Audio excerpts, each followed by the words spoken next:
Hello, and welcome to my channel, or welcome back to my channel. Today we're going to be talking about Herbert Mullin. If I pronounce any names wrong, I do apologize. Herbert William Mullin was born on April 18th, 1947 in Salinas, California. His father was reportedly stern but not abusive. Mullin had numerous friends at school and was voted most likely to succeed when he was 16 by his classmates at San Lorenzo Valley High School. His life was going off the rails at this point, largely due to a paranoid schizophrenic disorder.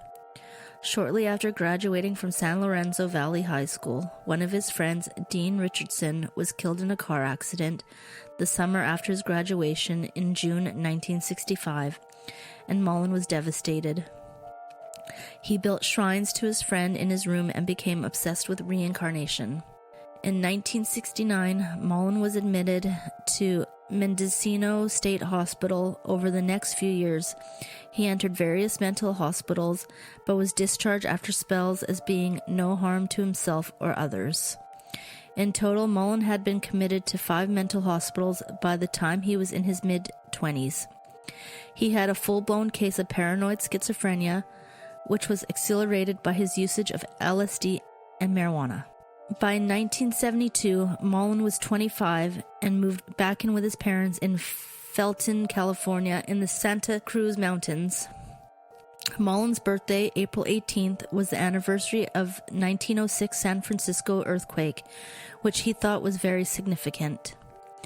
Mullin believed that the Vietnam War had produced enough American deaths to forestall earthquakes as a blood sacrifice to nature, but that with the war winding down by late 1972, from an American perspective, he would need to start killing people in order to have enough deaths to keep a calamitous earthquake away.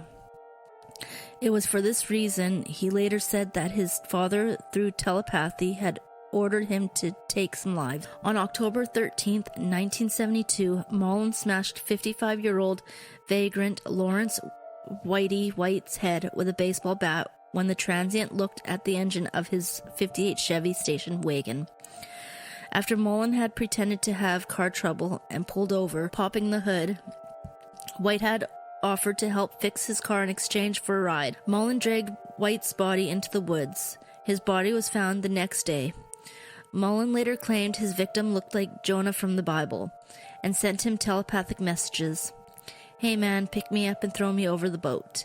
Kill me so the others will be saved." Mullin killed his next victim after his father directed him to kill his second victim as a sacrifice, and also to test his hypothesis that the environment was being rapidly polluted and an earthquake was nigh. The victim was a female hitchhiker named Mary Margaret Guilfoyle, age 24, whom he picked up on a highway. Mullin stabbed her through the chest while driving. He cut her abdomen open in order to test his hypothesis of pollution, took her organs out, examined them, and draped them on nearby branches so he could see them better. Her skeletonized body was only found after several months. On November 2nd, 1972, Mullin had doubts about the appropriateness of his father's instructions and went to see a Catholic priest in a confessional booth at St. Mary's Catholic Church in Los Gatos. He recounted that the priest, Father Henry Tomei, who had been a member of the French underground and a music director at the Archdiocese of Mariazelles, wanted to volunteer to be his next sacrifice. He opened the confessional box and hit, kicked, and stabbed Tomei, who lay bleeding to death in the confessional while parishioner watched Mullin run away. The parishioner ran to get help, but the witness description of a tall and thin man did not help the investigation much. Mullin attempted to join the Marines around January 1973, looking for a way to conduct his mission legally, but refused to sign a copy of his criminal record, and the Marines withdrew their offer.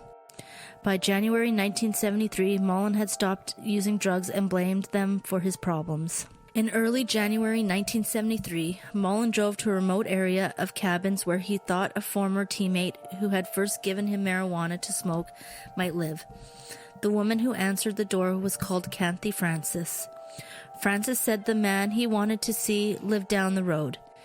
In Mullin's memory, she also insisted that she and her kid, David, age 9, and Damon, age 4, would like to volunteer to be a blood sacrifice. He killed them all with a pistol.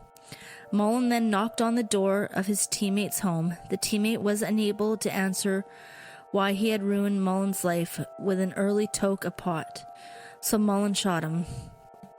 Dying, the man crawled to his bathroom in an attempt to tell his wife to lock the bathroom door. But Mullin broke down the door and fatally shot her too.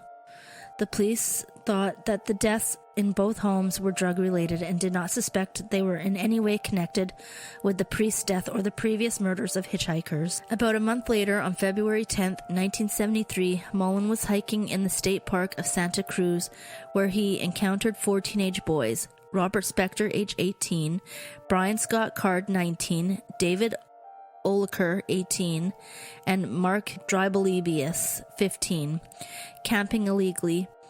He walked over to them, engaged them in a brief conversation, and claimed to be a park ranger. He told them to leave because they were, according to Mullin, polluting the forest. However, they shooed him away and stayed in the tent. The next day, Mullin returned and shot all 4 of them in their heads with a .22, killing them. When Mullin had finished, he took their .22 rifle and $20. The next killing happened before the bodies of his previous victims were found later that week. It occurred as Mullin was driving firewood in his station wagon. He noticed his victim, a 72-year-old retired prizefighter and fishmonger named Fred Abbey Perez, working in his garden in Santa Cruz. Mullin did a U-turn, came back down the street, stopped, put the rifle across the hood of his car, and shot him once in the heart. He committed this killing in full sight of the dead man's neighbor, who got Mullin's license plate.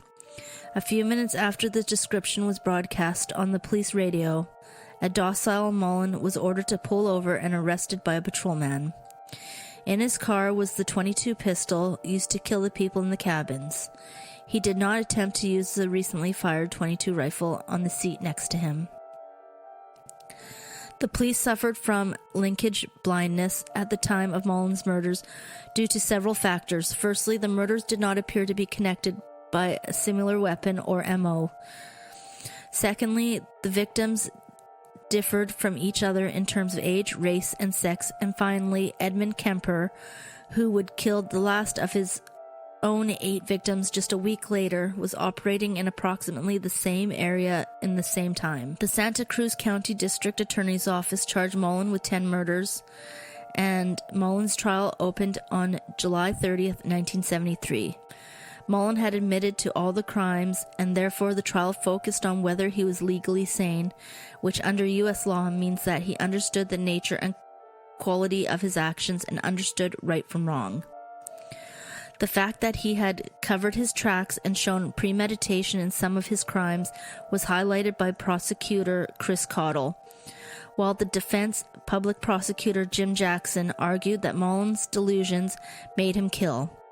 On August 19, 1973, after 14 hours of deliberation, Mullin was found guilty of first-degree murder in the killings of Jim Gianera and Kathy Francis, because they were deemed premeditated, and 8 counts of second-degree murder in the other killings, because they were considered impulse by the jury. Mullin was convicted of the 10 murders at the age of 26. The Santa Clara County District Attorney's Office charged Mullin for the murder of Henry Tomei on December 11, 1973, the day his trial was to begin. He pleaded guilty to second-degree murder after originally pleading not guilty by reason of insanity to first-degree murder. He was sentenced to life imprisonment in the Santa Cruz County trial and has been deemed parole 8 times since 1980.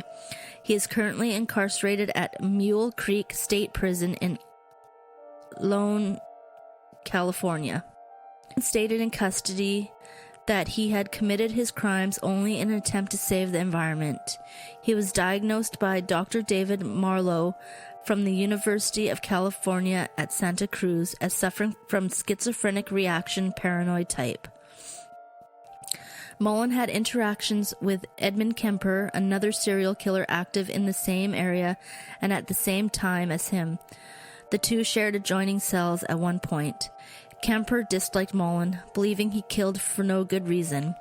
Kemper recalled, well, Mullin had a habit of singing and bothering people when somebody tried to watch TV, so I threw water on him to shut him up. Then he was a good boy. I'd give him some peanuts. Herbie liked peanuts. That was effective because pretty soon he asked permission to sing. That's called behavior modification treatment.